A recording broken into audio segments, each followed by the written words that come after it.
Tuesday, February 17th, 2026, AGNDD intelliReport topic. Jesse Jackson dies at 84.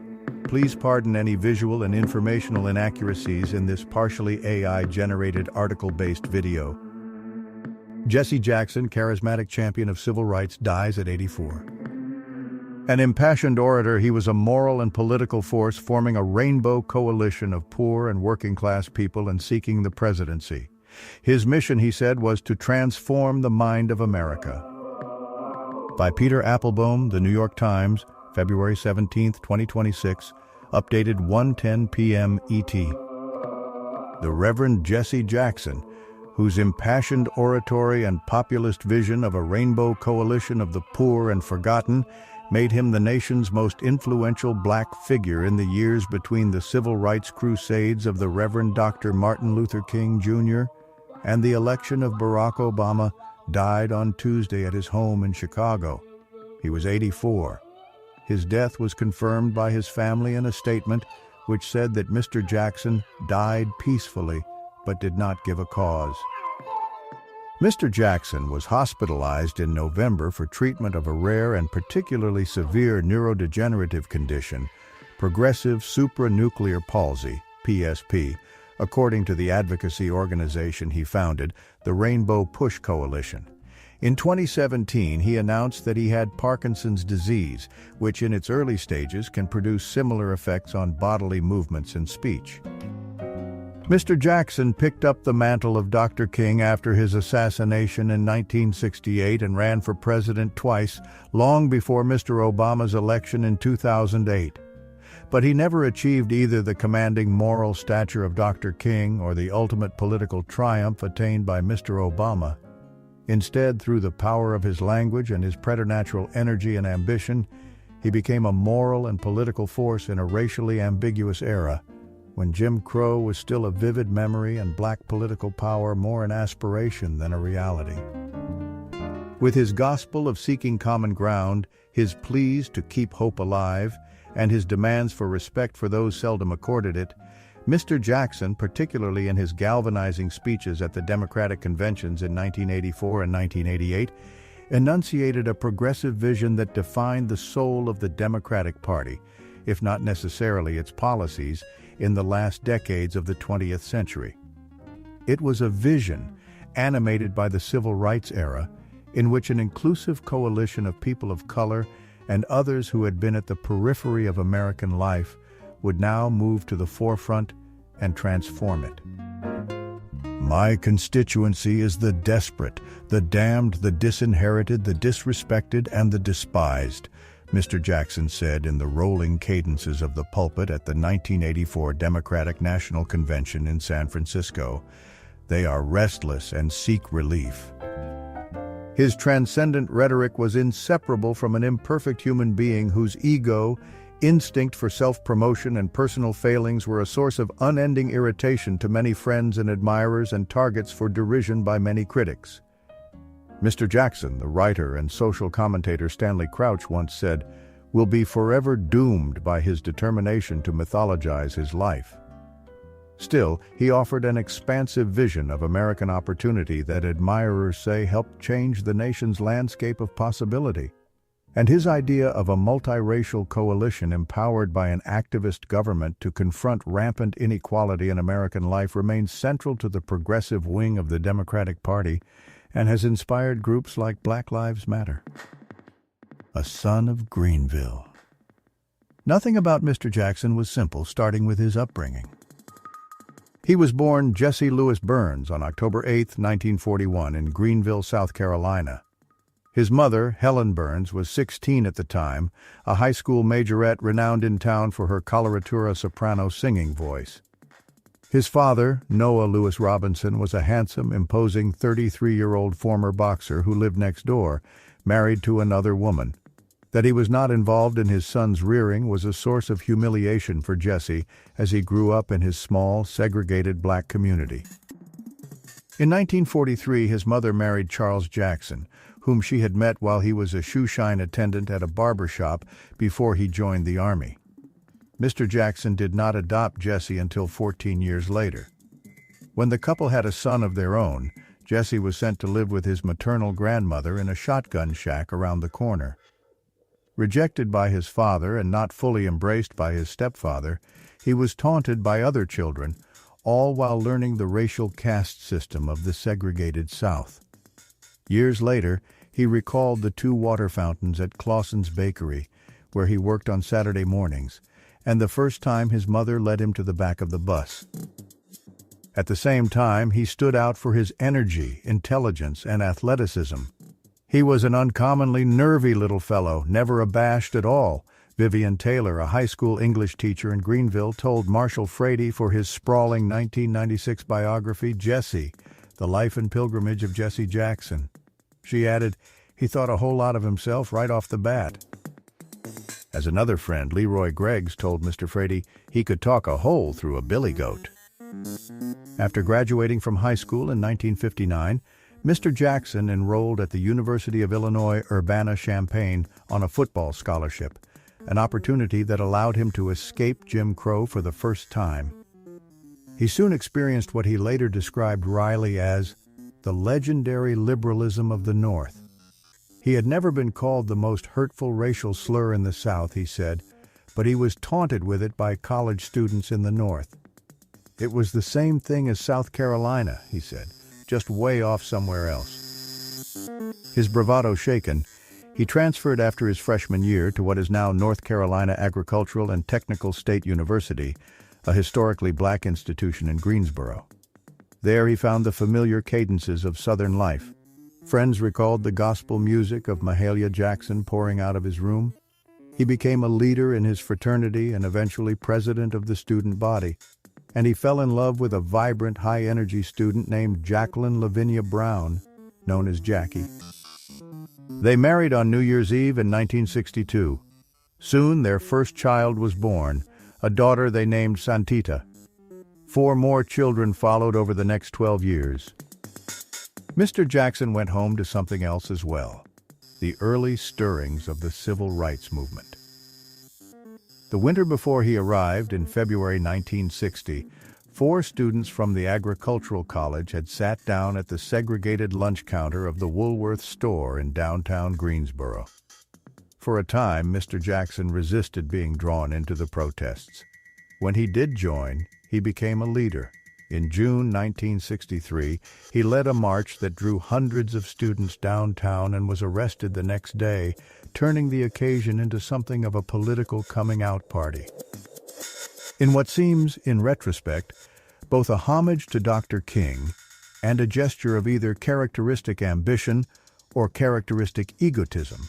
While in jail for a day, Mr. Jackson sketched out a 1-page letter from a Greensboro jail, modeled after Dr. King's famous Letter from Birmingham Jail, which had been published a month earlier. It's not clear if Mr. Jackson ever finished the letter, and it does not appear that it was ever published. As an undergraduate, Mr. Jackson considered becoming a lawyer, but decided to enter the ministry instead. After graduating from college in 1964, he enrolled at the Chicago Theological Seminary. It was an impossible time for someone with Mr. Jackson's passions to be lost in scholarly contemplation. Stunned by the beatings of black demonstrators in Selma, Allah, in March 1965, he climbed atop a table in the seminary's cafeteria and challenged other students to join him on a trip there. About 20 students and a third of the faculty took him up on the call, and they all headed south. There, Mr. Jackson offered his services to members of Dr. King's inner circle in the Southern Christian Leadership Conference, irking a few of them by acting as if he were in a position of authority. He met Dr. King and went home transformed. On to Chicago. 6 months after Selma, while still pursuing his studies, Mr. Jackson became, at 24, the youngest SCLC staff member.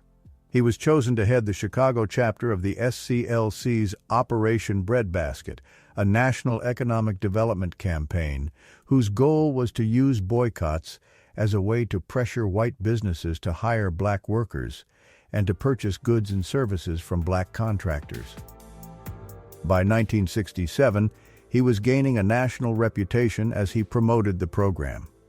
6 months before graduating, he quit his seminary studies to plunge into the civil rights movement full-time. He was later ordained by the minister of a Chicago church after he went to work for Dr. King.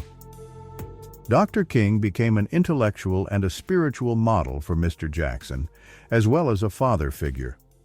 "Jesse," said the Reverend Ralph David Abernathy, perhaps Dr. King's closest associate, "wanted to be Martin." For all his zeal, Mr. Jackson became the most controversial member of Dr. King's inner circle. Though he was part of the leadership, he was also, with his base in Chicago, almost an independent actor. His ego, charisma, and ability to generate press for himself left others in the SCLC suspicious of his ambitions and led to clashes, even with Dr. King. It all came to a climax in April 1968, when Dr. King went to Memphis to show support for striking garbage workers. Dr. King was outside his second-floor room at the Lorraine Motel bantering with SCLC colleagues in the parking lot below before going out to dinner when a single rifle shot shattered the moment. What happened next shadowed the way Mr. Jackson was viewed for decades. He was one of several aides who rushed toward Dr. King after he was shot. Later that night, Mr. Jackson hurried back to Chicago, parts of which were in flames in the unrest that followed the assassination. The next morning, he appeared on the Today Show wearing the olive turtleneck sweater, blotted with blood, that he had worn the day before in Memphis. At a memorial convocation of the Chicago City Council that day, he declared, "I come here with a heavy heart because on my chest is the stain of blood from Dr. King's head." He added, "He went through literally a crucifixion. I was there, and I'll be there for the resurrection." At least once publicly, he indicated that he was the last person to speak with Dr. King and that he had held his bloodied head as Dr. King lay dying. Others who were there said it never happened. Mr. Jackson's account changed over time from cradling Dr. King's head to reaching toward it. If Mr. Jackson had been a figure of suspicion before, he became an object of outrage after Dr. King's death. Some in Dr. King's inner circle, including his eventual successor, Mr. Abernathy, and Hosea Williams, both of whom rushed to Dr. King when he was shot, questioned the accuracy of Mr. Jackson's account and resented what they saw as his calculated grab to seize the spotlight as the first mourner. Their misgivings were not misplaced. Don Rose, a political consultant who worked with Mr. Jackson, said in a recent interview that almost immediately after returning to Chicago, Mr. Jackson was making the case that his youth and energy made him the logical person to inject new life into the movement, rather than the somewhat stodgy older members of Dr. King's inner circle. Other observers said that some of those who were most critical of Mr. Jackson had made their own plays for attention, and that so many conflicting accounts emerged from the chaos following the shooting that it was hard to be certain precisely what role anyone had played. Even some of those most incensed at the time tried to make their peace with it. "I hope God has forgiven him," Mr. Abernathy told the New York Times in 1987, as Mr. Jackson was preparing for a second presidential run. "He has had time to pray. He is a different man now." Mr. Jackson largely avoided discussing what he called the slanders directed at him, but he indicated that they reflected a misunderstanding of his actions and words, as well as the rifts in the SCLC. That preceded Memphis. Still, if Mr. Jackson's perceived attempt to seize Dr. King's mantle struck some as unseemly, it presaged in large part what was to come. If no one could replace Dr. King, Mr. Jackson was the one who spent most of his life trying. After Dr. King's death, Mr. Jackson repeatedly clashed with Mr. Abernathy, the new head of the SCLC.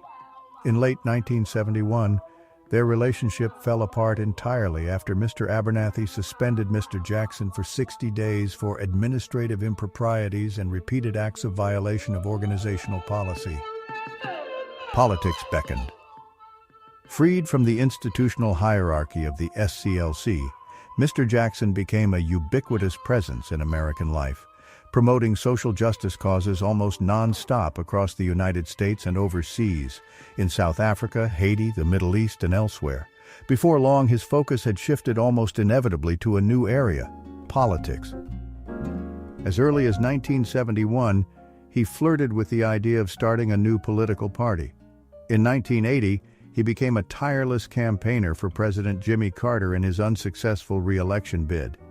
It set the stage for his becoming invaluable to the Democratic Party for his success in registering black voters.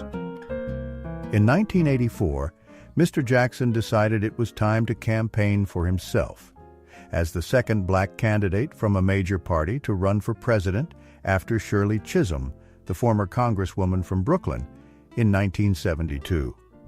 He established the National Rainbow Coalition as a vehicle for a populist campaign. That campaign illustrated the potential of an insurgent black politician and the landmines strewn in front of him.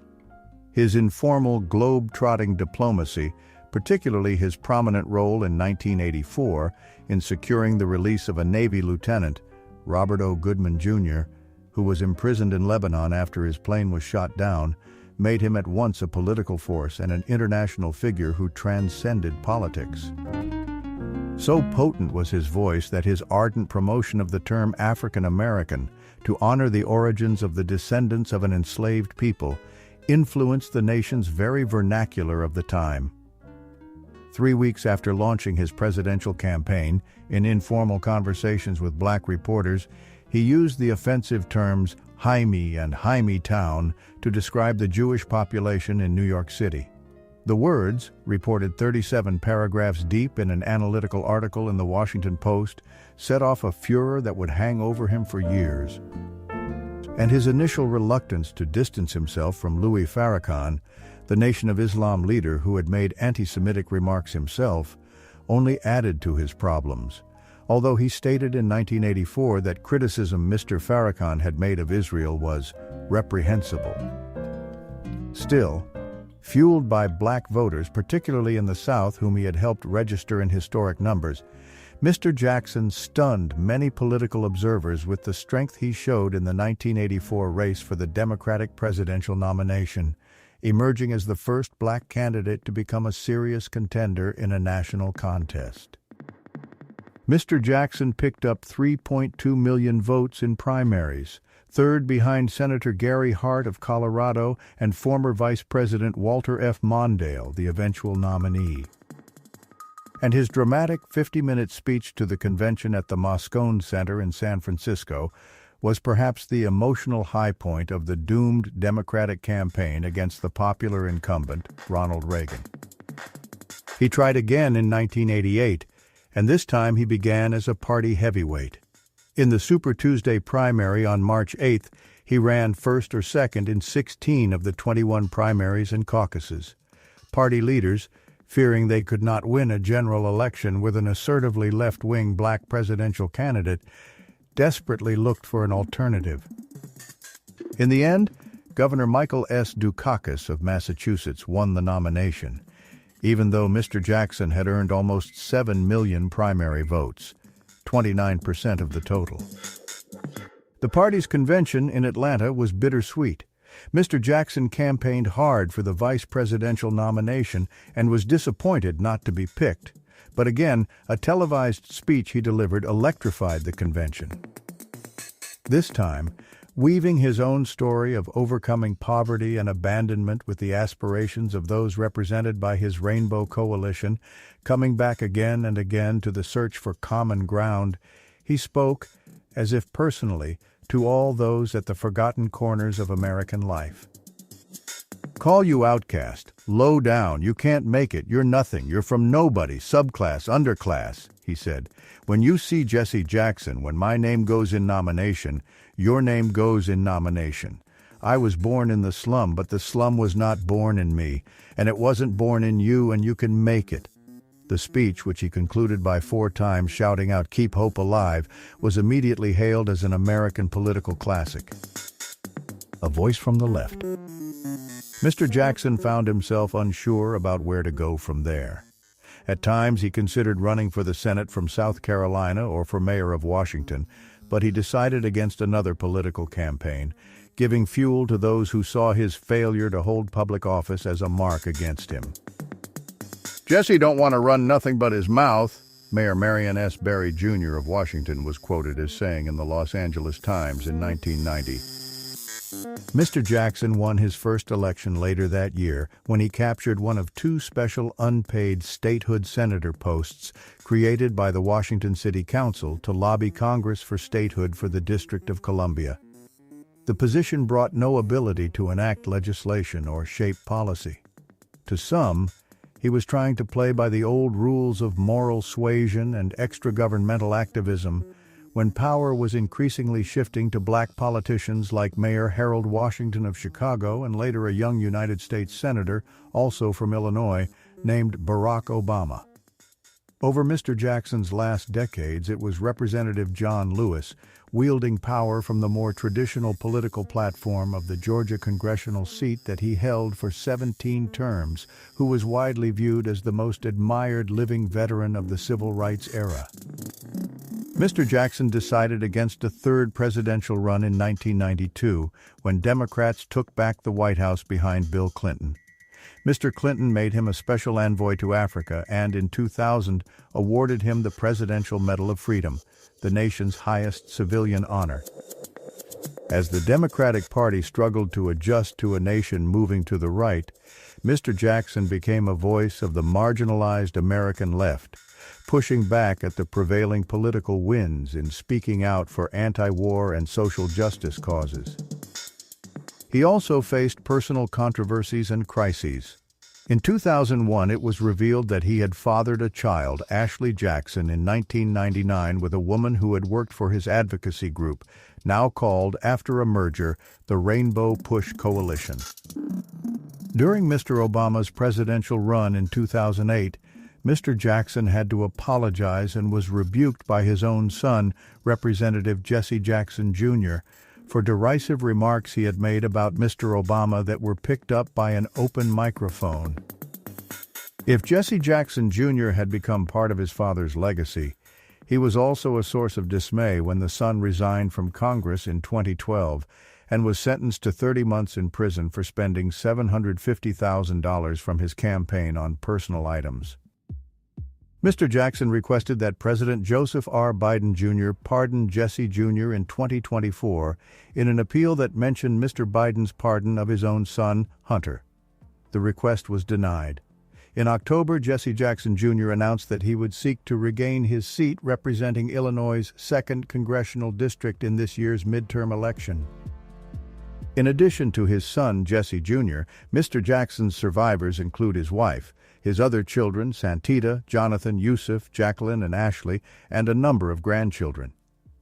The elder Mr. Jackson continued his political work, including efforts to promote black economic inclusion in Silicon Valley and on Wall Street, though some companies objected to what they viewed as pressure tactics by his organizations in raising money. The companies complained that the groups would first publicly criticize them over their records on minority contracting or serving low-income consumers, and then turn around and accept grants from those same companies, some of which contracted with minority concerns run by Mr. Jackson's friends. Mr. Jackson said his organizations had done nothing improper. The same people that you challenge one day, once they come around and honor the law, then we build relationships with them, he told the New York Times in 2001. Of course, that's what we do. It is legal, appropriate, and effective. In later years, groups like Black Lives Matter brought new faces and energy to causes that Mr. Jackson had once championed, and the presidency of Donald J. Trump presented an unwelcome counterweight to his life's work. Mr. Jackson was 76 when he announced in November 2017 that he had been diagnosed with Parkinson's disease and that he would be taking time to focus on his health. His diagnosis of progressive supranuclear palsy, which shares some symptoms with Parkinson's, was announced in April last year. But he remained active, and as recently as August 2021, at 79, he was among the activists arrested in Washington while protesting voting restrictions that were being pushed by Republicans nationwide. He officially retired from his role leading the Rainbow Push Coalition in 2023, but he continued to participate in rallies and public events. In 2025, he joined a boycott of Target after the company rolled back its DEI program. The year before, he went to Racine Wizard to encourage young people to vote in the presidential election. A vision unrealized. To some, Mr. Jackson's unrealized aspirations reflected his own limitations as a charismatic public figure whose instinct for improvisational, media-focused politics left him with no appealing final act. And for all his rhetorical thunder, the Democrats never fully embraced his vision of an unashamedly liberal party based not on the white middle class, but rather on his coalition of poor and working-class people of all colors. Claiborne Carson, a history professor at Stanford University and director of the Martin Luther King Jr. Research and Education Institute, said Mr. Jackson had suffered in large part from being caught between two eras. Too late to be an unambiguously heroic figure like Dr. King, too early to succeed at the highest levels in politics like Mr. Obama. But Mr. Jackson had played a critical role, Professor Carson said, in translating the voting rights gains of the 1960s into a political reality that made possible a black president far sooner than many would have expected. Jesse Jackson played as central a role in his era as King did in his era, he said in an interview for this obituary in 2012. But it was not the kind of heroic struggle as in the 1960s. You're not going to get a Nobel Prize for what Jesse Jackson did, but it took a lot of talent, initiative, energy, imagination, and charisma, and he had those in full supply. Similarly, Mr. Rose, the Chicago political consultant, who also worked with Jesse Jackson Jr., said that the successes of the father, more than his failings, were what undid him. In helping to kick down racial barriers to electoral success without winning office himself, he was left with limited political options. He was kind of a victim of his own success, Mr. Rose said in an interview. He was really a moral leader rather than an elected leader, but we now look to elected leaders to address our problems. A picket line is not going to change the voter laws in Florida. Mr. Jackson, too, described himself as more a moral leader than a political one. "My mission has been to transform the mind of America," he told a convention of black lawyers in Washington in 1988. "It's not just politics, small p, as in delegates and votes, but politics, big P, as in transforming our minds and changing our self-concept." If Mr. Jackson never realized his grandest dreams, Professor Carson said, he was not alone in falling short. In his best imagination, he said, he saw himself as someone who could bring the country together, appeal to working-class whites as well as poor blacks, unite them around economic change. But that's been a dream in American politics for as long as there has been American politics. When that dream has to confront reality, it's a hard bridge to cross. Still, if Mr. Jackson's political journey remained painfully unfinished, his aspirations and frustrations are as relevant to American politics now as they were during his Keep Hope Alive speech to the Democratic National Convention in 1988.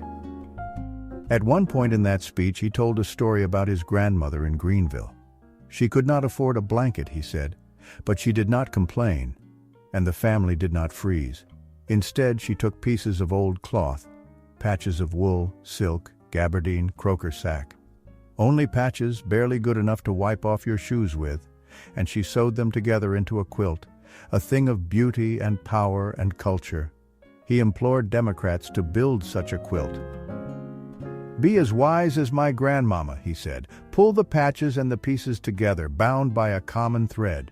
When we form a great quilt of unity and common ground, we'll have the power to bring about health care and housing and jobs and education and hope to our nation. We, the people, can win."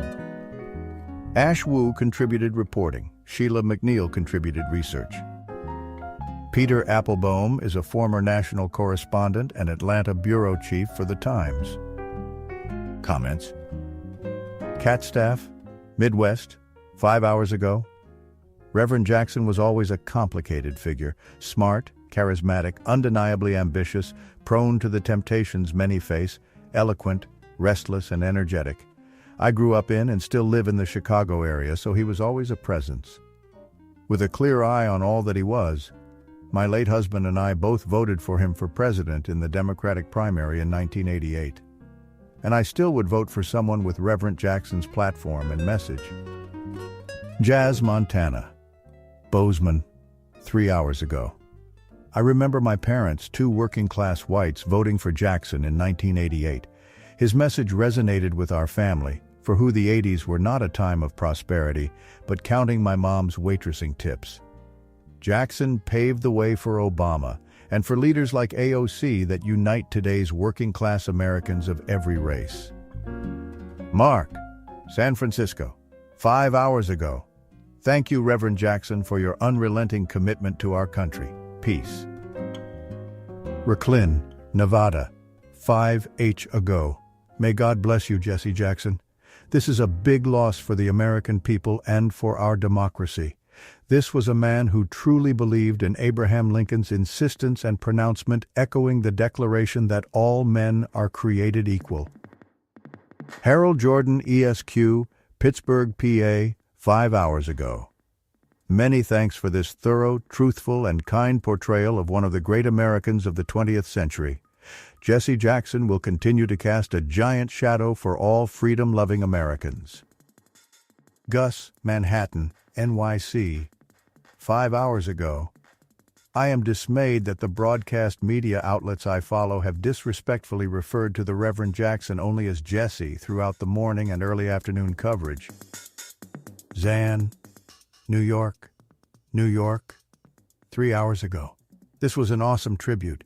It's crazy that I'm old enough to remember when he ran for president, and now to see him leave this earth is like a huge part of history is dying with him.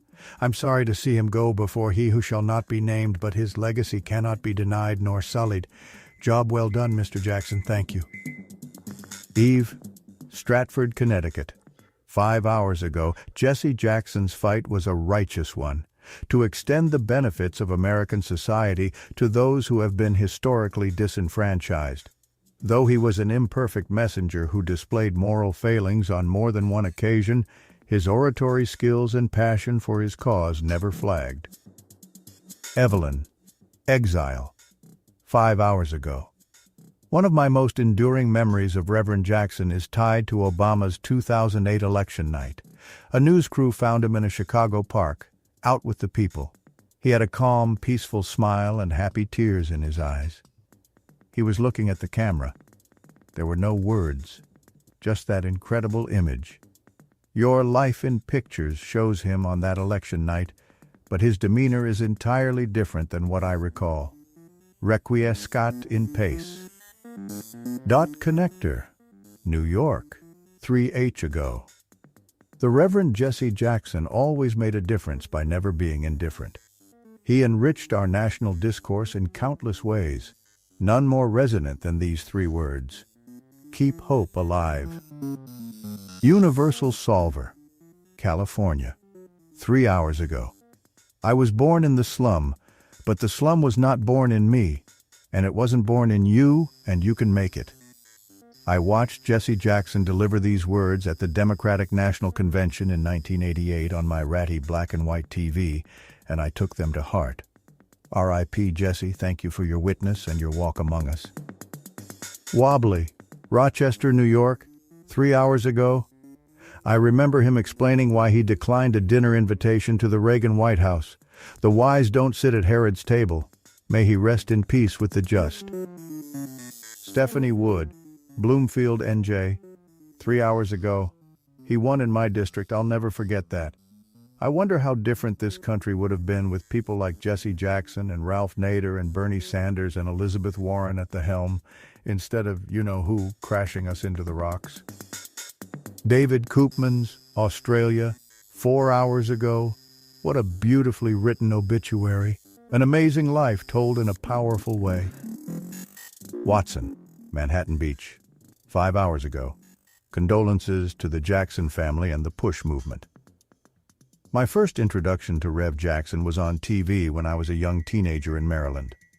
My mother and I were watching Saturday Night Live, and Jesse Jackson read the classic Dr. Seuss book, Green Eggs and Ham. Brilliant, what a delivery, what a voice, he will be missed. Dan Woog, Westport, Connecticut, 3 hours ago. A personal note on the death of Reverend Jesse Jackson. Many years ago, I was in San Francisco. I checked out of my hotel in the morning and had several hours before my flight. I looked in the newspaper for something interesting to do. Jesse Jackson was speaking at a church. What a great opportunity to see a national figure. It turned out to be a black church. I was the only white person in a very large crowd. After his speech, eloquent, inspiring, delivered in a setting he was intimately familiar with, I joined a long reception line. His large hand enveloped mine. He looked me in the eye and smiled. "Thank you for coming, brother," Reverend Jackson said. Liz L., New York, 4 hours ago. I was not a fan of Jesse Jackson. I was in the SNCC camp, and I also hated his lies about his actions after Martin Luther King's death. But this is a beautiful and nuanced obituary. I'm older now and realize how dangerous it is to oversimplify. I'm going to think and read more about Jesse Jackson and the times we have lived through. Thank you to the authors of this obituary.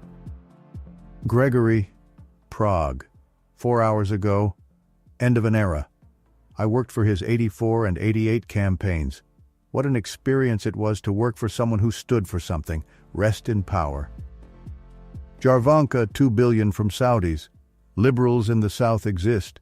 4H Orsigo. Not the obituary I wanted to wake up to. You were an inspiration to millions. Bless you.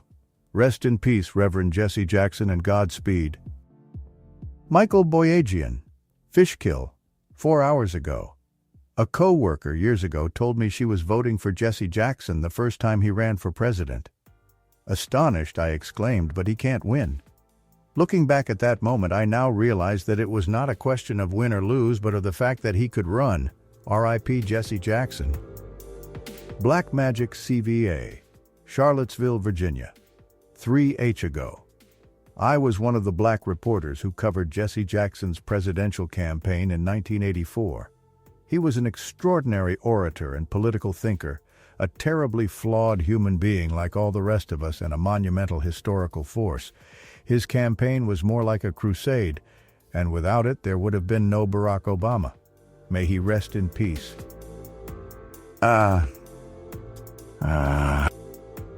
Thank you for watching this AGNDD intelliReport, dear viewers. Please like, subscribe, and click the bell button to get notified during new uploads. And make sure to tune in next time. Stay safe and healthy. Cheers.